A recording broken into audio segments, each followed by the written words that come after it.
Salut et bienvenue sur Phoenix, l'échec mention très bien, le podcast qui démystifie la peur de l'échec. Je m'appelle Enzo Colucci et un mardi sur deux, je vais à la rencontre de personnes du quotidien pour qu'elles nous parlent d'un tournant de sa vie.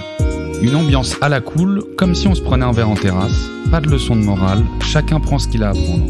C'est juste des témoignages hyper authentiques sur un sujet qui nous touche toutes et tous.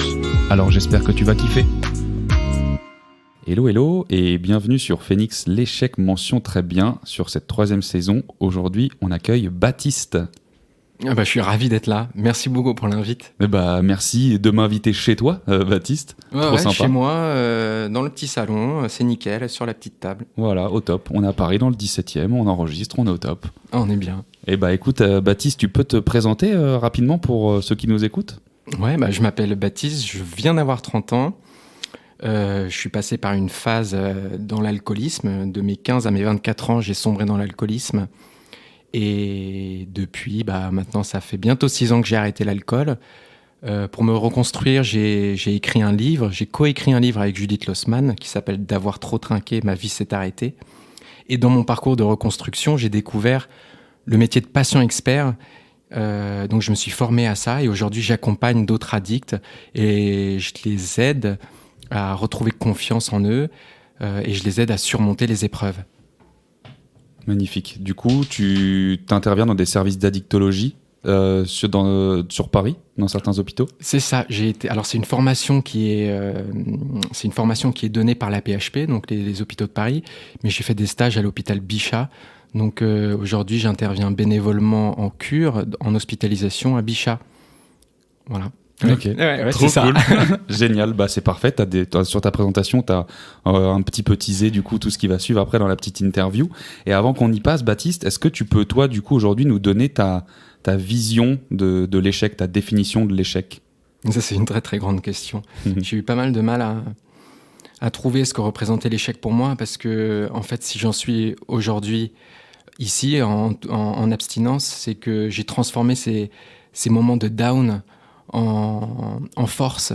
Et donc pour moi l'échec c'est pour moi il y a pas forcément d'échec, il y a surtout de l'apprentissage. C'est s'il nous arrive un truc qui nous met dans une situation dépressive, dans une situation anxiogène, si on a peur du regard des autres et qu'on a l'impression de faire quelque chose de mal, finalement c'est un apprentissage. Comment transformer cette situation, cette expérience en quelque chose de positif, c'est ce que j'ai vraiment essayé de faire en essayant de sortir de l'alcool. Pardon. T'inquiète, on a des petits bruits, ça c'est pas grave, on les garde. On a René, qui est le magnifique chat de Baptiste, un magnifique Maine Coon de 3 mois. Ouais, il est magnifique. Qui joue avec ce qu'il y a autour, avec des petites billes, avec les câbles. J'essaye d'enlever. T'inquiète. Voilà, Pardon. René nous joue des tours, mais René fait partie du cadre et de tout ça. Ouais, donc, il est magnifique, René, il est trop stylé. Du coup, oui, tu parlais donc énormément d'apprentissage, donc ce que tu disais. C'est ça, mais ça paraît assez bateau comme définition ou comme ma vision de l'échec, mais c'est ce qui m'a permis de sortir la tête de l'eau. Comment essayer de valoriser ces moments où j'étais pas bien. T'appelles ça les échecs, mais pour moi c'est de l'apprentissage. Très bon terme. Bon, du coup, merci pour cette définition, Baptiste. On va rentrer dans le vif avec donc toi, ton parcours. Et un petit peu, si tu peux nous contextualiser, comment au départ déjà c'est arrivé ? Tu as dit que donc, c'était de tes 15 à 24 ans. J'imagine que ça part des petites soirées, des petites beuveries qu'on a l'habitude à cet âge-là de se mettre tous ensemble. Et à un moment donné, en fait, j'imagine que tu veux plus quitter cet état d'euphorie. Et en fait, tu rentres dans un cercle hyper malsain. Et donc, je vais te laisser nous raconter tout ça. T'as super bien défini. Ce qu'il faut savoir, c'est que c'est très, très progressif. Alors déjà, c'est une maladie. L'addiction, c'est une maladie. Et ça arrive de façon très progressive. Comme tu l'as dit, à 15 ans, c'était des soirées le week-end avec des potes. Mais je me souviens de mes premières gorgées, je ressentais les effets, je les adorais. C'était pas forcément le goût, mais les effets, je planais, je me sentais super puissant, j'arrivais à être à l'aise avec moi, je pouvais être drôle. Enfin, j'étais capable d'énormément de choses. L'alcool m'apportait de la super puissance. Et dès cette première gorgée, je m'en souviens, j'ai adoré cette sensation de liberté, me sentir libre. Je fuyais la pression scolaire, la pression familiale, je fuyais tout ça dans l'alcool. J'étais déjà quelqu'un qui avait un mal-être. je vais pas forcément rentrer dans les détails, mais mon enfance, j'ai eu une enfance heureuse, mais je suis quelqu'un de très anxieux, de très sensible, donc tout ce qui est j'avais du mal à gérer les émotions, donc j'ai bu aussi pour fuir ces émotions-là que j'arrivais pas à accepter. Donc ça, c'est 15 ans, 16 ans. Et puis très vite, je cherche d'autres moments pour boire. Le shoot d'adrénaline, les émotions que je retrouvais dans l'alcool, je voulais les retrouver de plus en plus souvent et de plus en plus long dans le temps, plus régulièrement, jusqu'à... mais je vais peut-être répondre à une autre question, mais il y a un déclic qui a fait que je tombe que je tombe véritablement dans l'addiction. Ça a été la mort de mon père quand j'ai eu 19 ans. Il a eu, c'est ce qu'on appelle une mort subite. Donc il a fait une crise cardiaque dans la rue alors qu'il était en pleine santé. On a dû éteindre, on l'a mis dans un coma artificiel et on a éteint la machine respiratoire au bout de 3 jours. Donc j'ai perdu mon papa en 72 heures et j'étais pas préparé à ça. Et à 19 ans, je n'avais aucune conscience de ce qu'était la mort. Comment perdre, enfin, c'est inenvisageable pour moi de perdre son père en 3 jours. À 19 ans, la mort, ça n'existe pas. Donc, et il faut savoir que la relation avec mon père était à la fois très conflictuelle, mais c'était mon garde-fou. Il me protégeait, il me donnait des heures de rentrée, il était très rigoureux, très exigeant. J'avais peur de lui, donc j'arrivais pas à sortir complètement de mes gonds quand il était là. Et quand il est mort, c'était l'ouverture des vannes. Ce qui est assez douloureux à dire, c'est que pour moi, ça a été une libération au début de voir qu'il était plus là. Dans ma tête, il était parti en vacances, j'allais le revoir de toute façon. Mais il n'y avait plus l'autorité, en fait, du coup. C'est ça. Et puis moi, j'ai un problème avec l'autorité. Je supporte pas qu'on me dise quoi faire quand... je supportais pas. C'est pour ça aussi qu'on avait cette relation conflictuelle et que j'ai préféré aussi fuir dans l'alcool pour pas avoir à le confronter. J'ai pas osé le confronter. Et d'ailleurs, ça fait un peu partie de ma vie. J'ai eu du mal à affronter les choses. J'ai préféré me laisser guider, mais du coup m'oublier. Et je me suis oublié dans l'alcool. Ok. Et du coup, donc, tu buvais, donc c'est ça, tous les jours. Est-ce que tu buvais tôt à ce moment-là ? Donc, à partir de 19 ans, tu es encore donc, aux études. T'attends l'heure dès que tu rentres de cours. T'as jamais été en cours ivre ou si ça t'est déjà arrivé ? Ça m'est arrivé de temps en temps. Ensuite, ça m'arrivait de pas boire tous les jours. L'addiction, c'est pas forcément je bois tous les jours donc je suis alcoolique.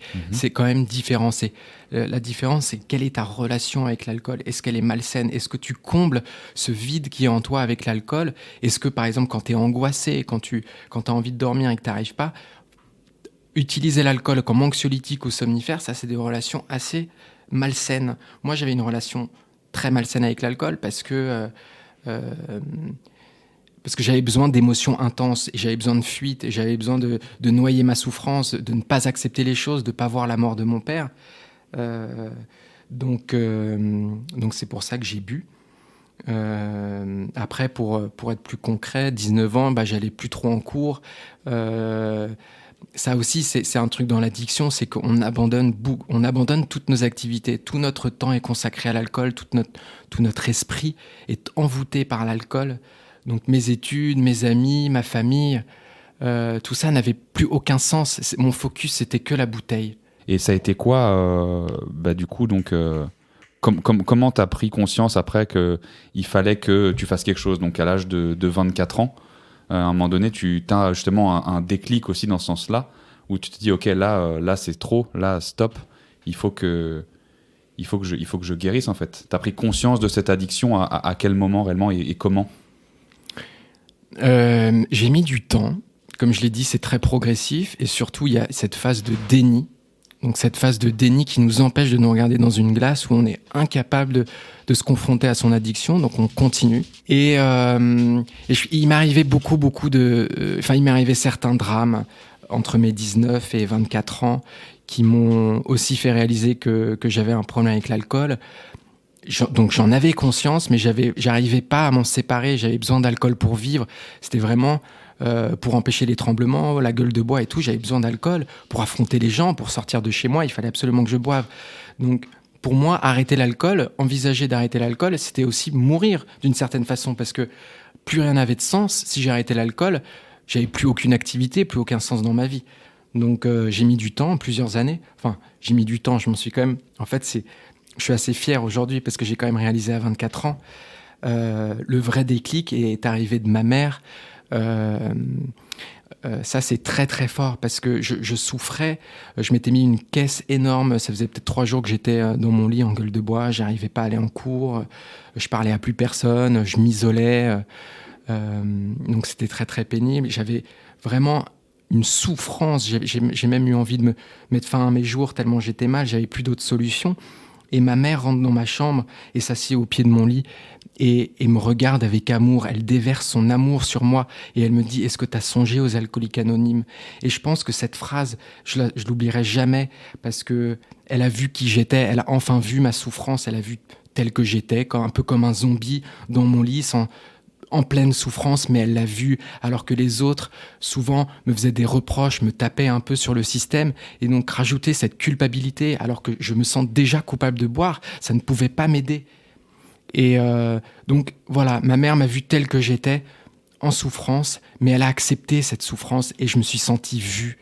Et c'est ça qui m'a aidé, d'autant plus que mes potes, le même jour, m'ont envoyé une lettre me disant qu'ils allaient me soutenir, qu'ils avaient conscience du problème, qu'ils me voyaient en train de me tuer, en fait, mais qu'ils étaient là.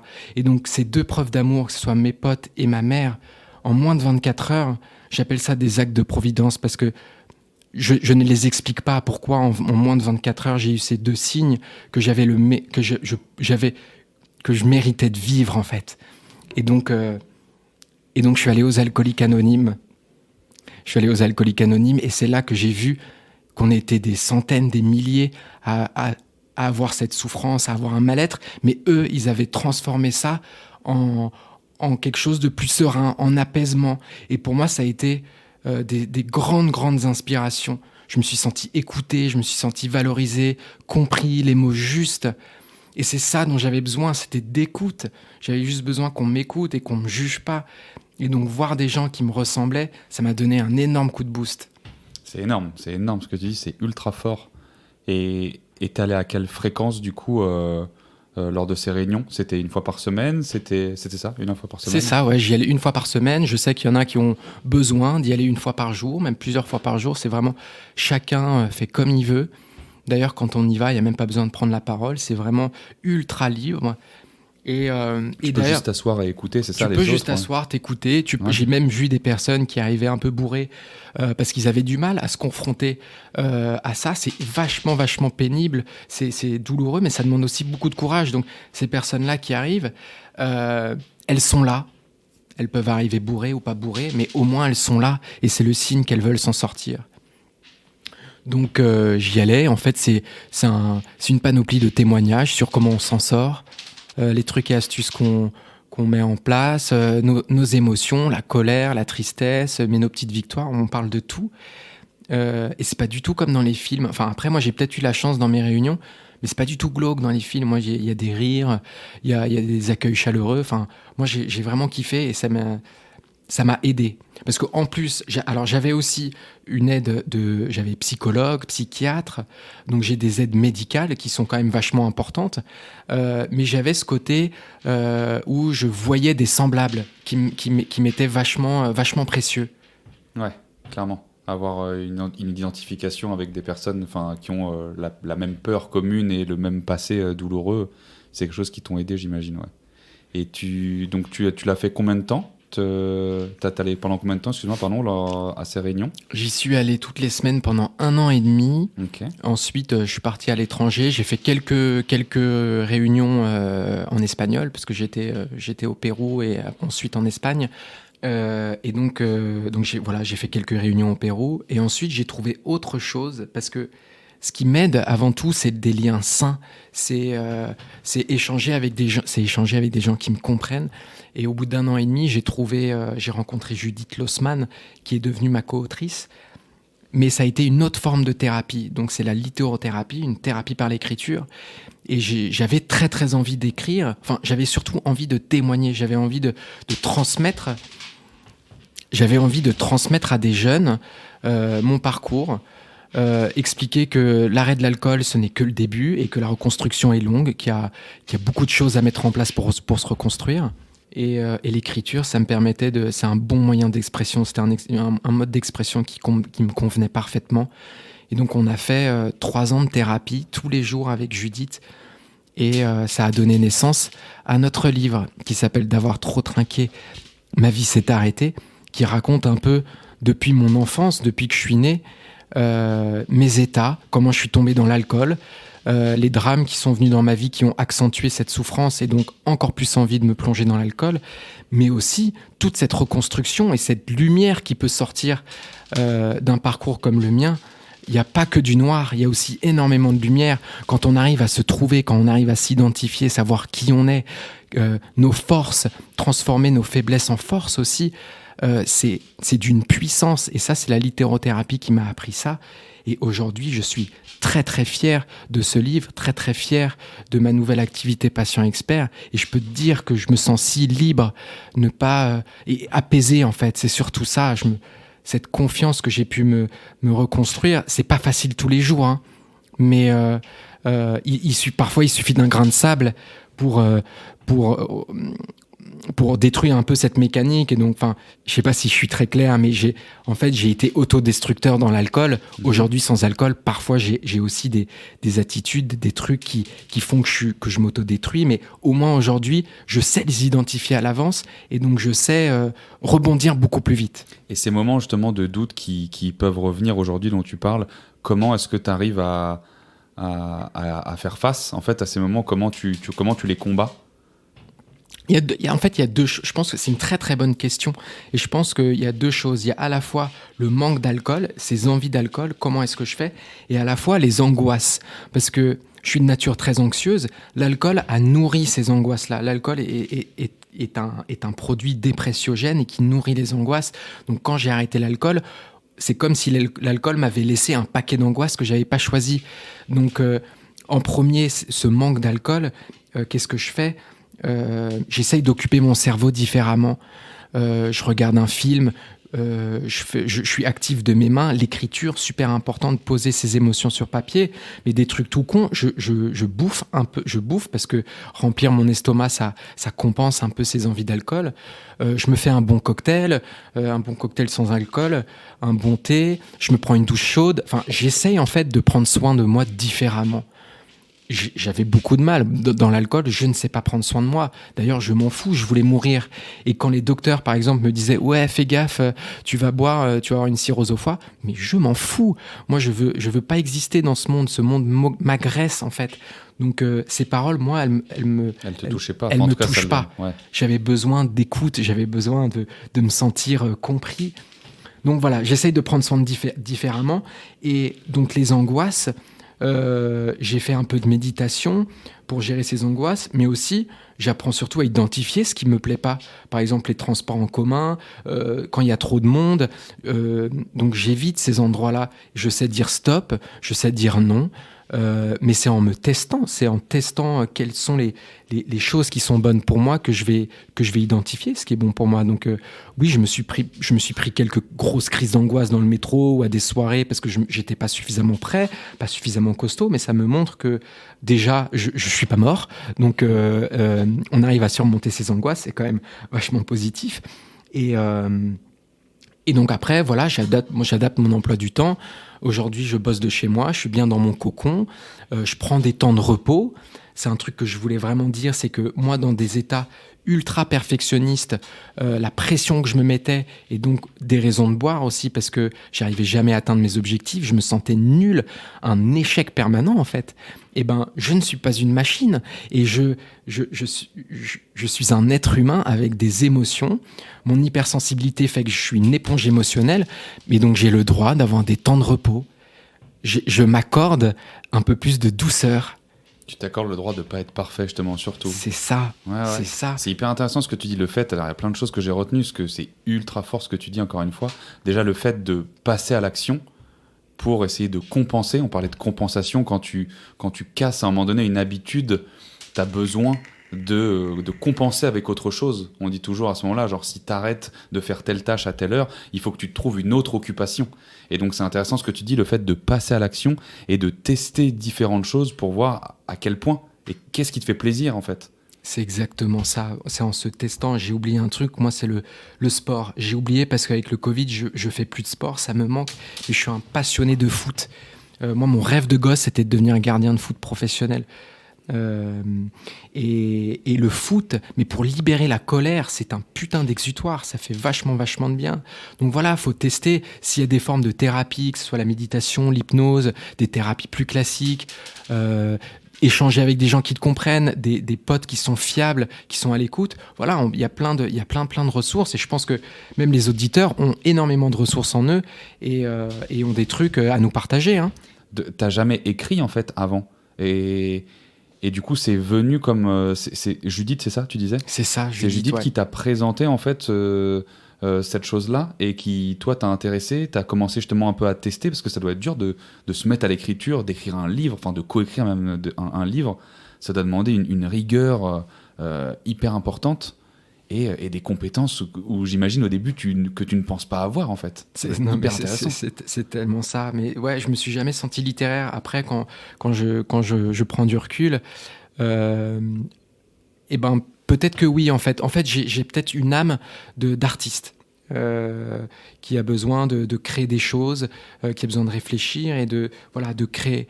Dans mes premières années d'abstinence, j'écrivais des textes en fait pour ma famille, pour mes potes, pour leur expliquer comment je me sentais, sans projet d'écriture, hein, mais juste écrire mes ressentis.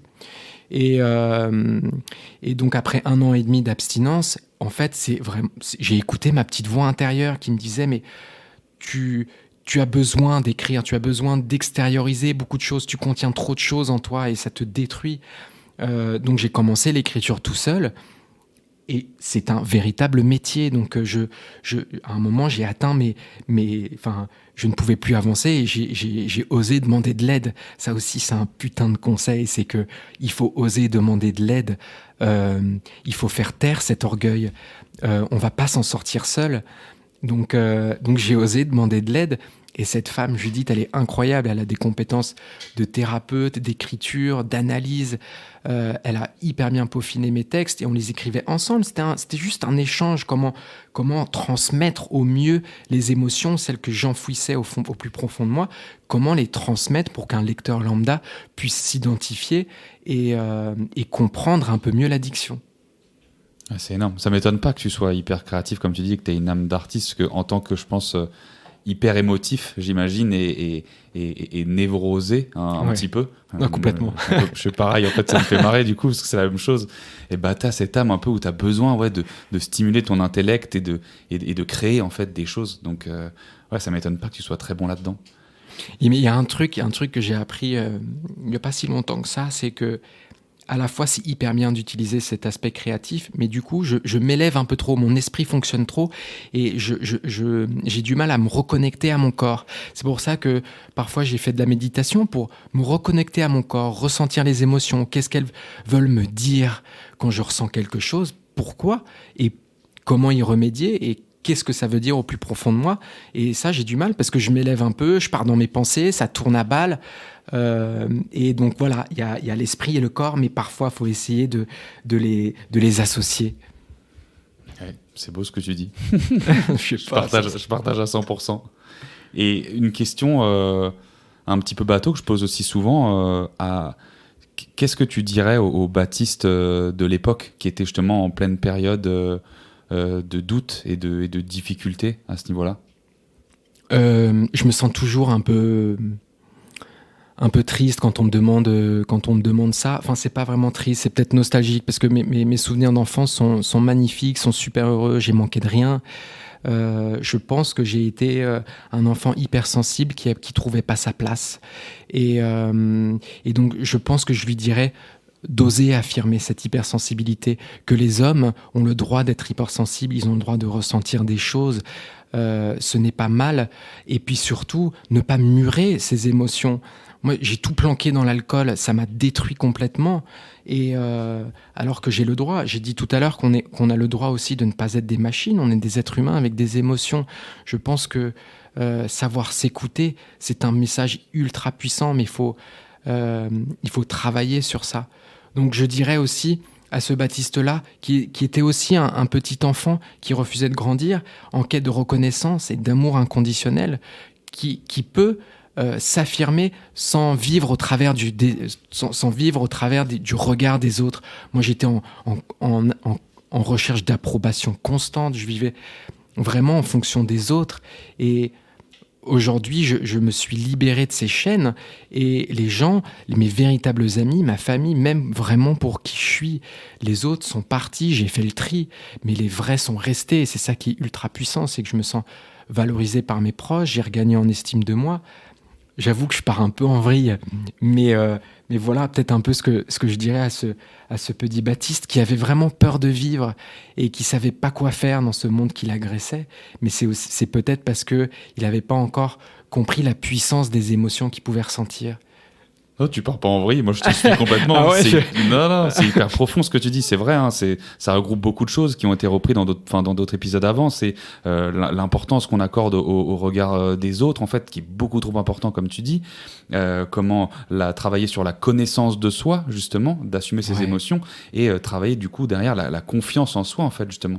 Plus tu te connais, plus tu as confiance, plus tu n'en as rien à foutre de ce que peuvent dire les autres et de leur façon de penser. Parce que comme tu dis exactement là, ce qui est magnifique, c'est que en fait, c'est le temps qui va faire le tri avec ton entourage. Et je pense que là, aujourd'hui, avec la période qu'on vit là depuis 2020 avec le Covid, on s'en rend compte, hein, parce qu'on sort plus.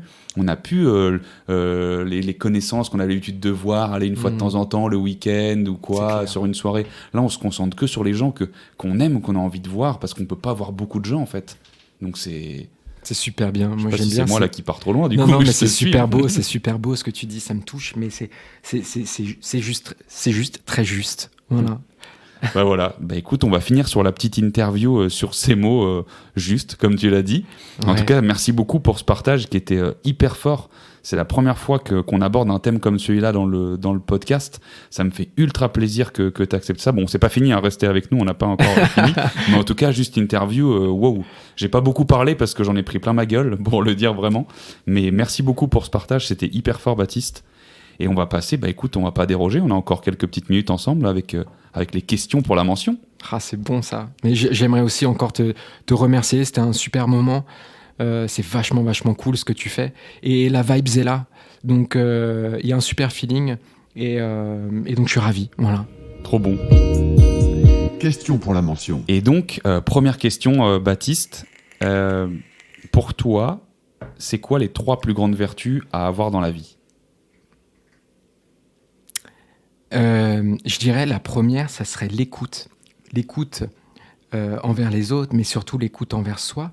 Moi, l'écoute, c'est quelque chose que j'ai développé surtout dans mon activité de patient expert.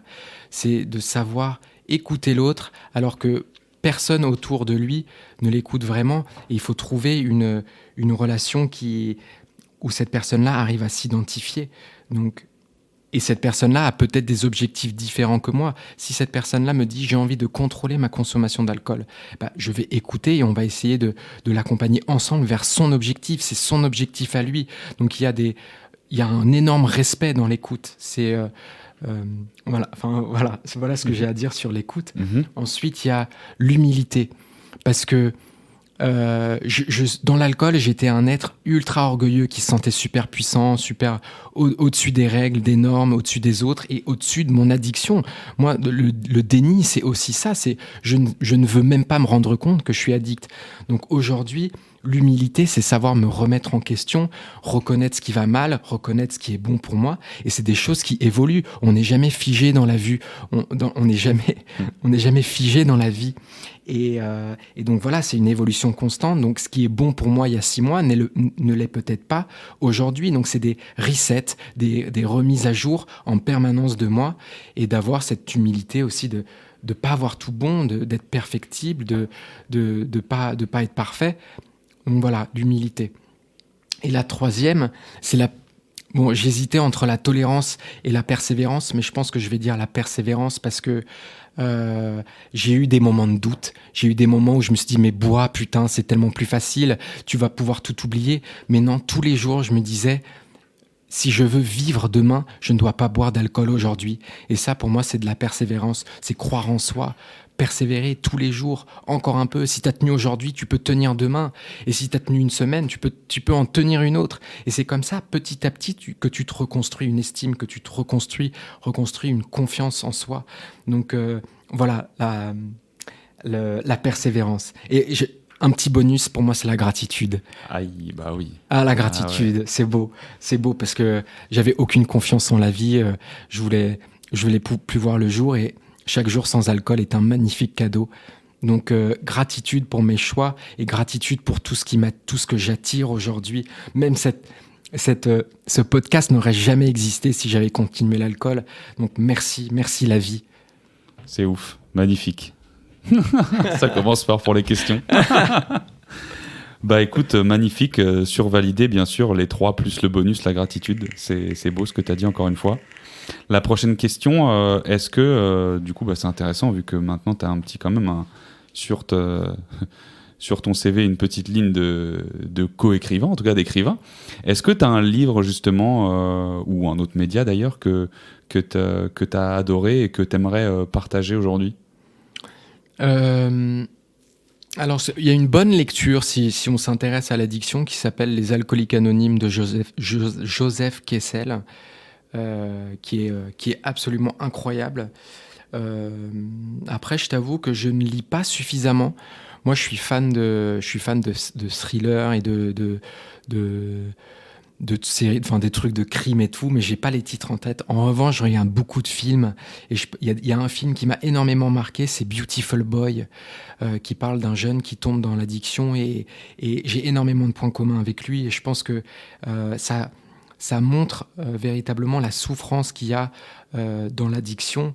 On a tendance à oublier qu'il y a autre chose que l'acte de consommer.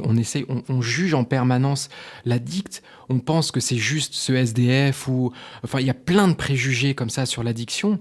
Et ce film permet de décortiquer tout ça, de rompre ces préjugés. Et l'addiction, ça peut toucher tout le monde, même les jeunes. Et donc ce film est juste bouleversant. Magnifique. Beautiful Boy et Les Alcooliques Anonymes de Joseph, tu disais Kessel. Ah oui, c'est Avec les Alcooliques Anonymes de Joseph Kessel. Ok, super. Bah écoute, on mettra en description également le livre. Et la dernière question pour toi, Baptiste, du coup, c'est quoi le prochain objectif que tu t'es fixé ? Le prochain objectif, c'est l'adaptation de notre livre en film. On l'a vraiment construit avec Judith. On l'a construit hyper visuellement, beaucoup d'émotions, ça part dans tous les sens et tout. La trame narrative est très visuelle, donc ça a été aussi la volonté de Judith parce qu'elle est elle a écrit des scénarios de films et donc ce livre me plairait bien au cinéma. Ce serait ouf. Ouais, ça serait ouf. Être sûr que quand il sort, je vais à l'avant-première. Clairement. Et tous ceux qui écoutent aussi, j'espère.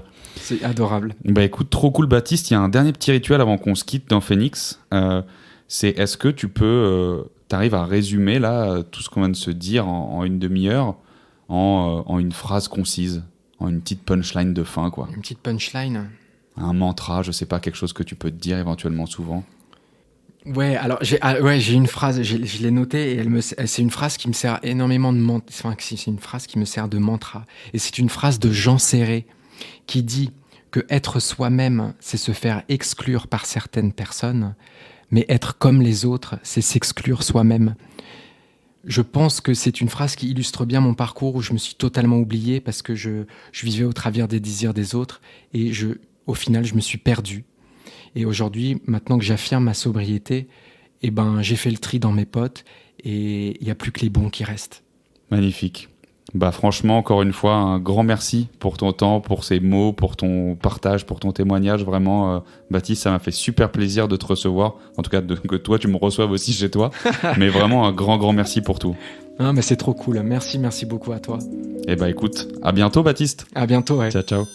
Merci à toi d'avoir écouté jusqu'au bout. J'espère sincèrement que l'épisode t'a plu et qu'il a pu t'apporter quelque chose de positif. N'hésite surtout pas à parler du podcast autour de toi parce que clairement le bouche-oreille, c'est de loin notre plus grande force. Abonne-toi à la page Instagram, Phoenix Podcast, ou à la newsletter sur le site phoenixpodcast.fr pour être informé de la sortie des prochains épisodes. Tu peux également me contacter très facilement sur LinkedIn à Enzo Colucci Et enfin, si tu l'as pas déjà fait, si tu peux juste prendre 1 minute pour me mettre 5 étoiles et un commentaire sur Apple Podcast, ça m'aide vraiment beaucoup. Je te dis à très vite pour encore plus de ratés et encore plus de kiff.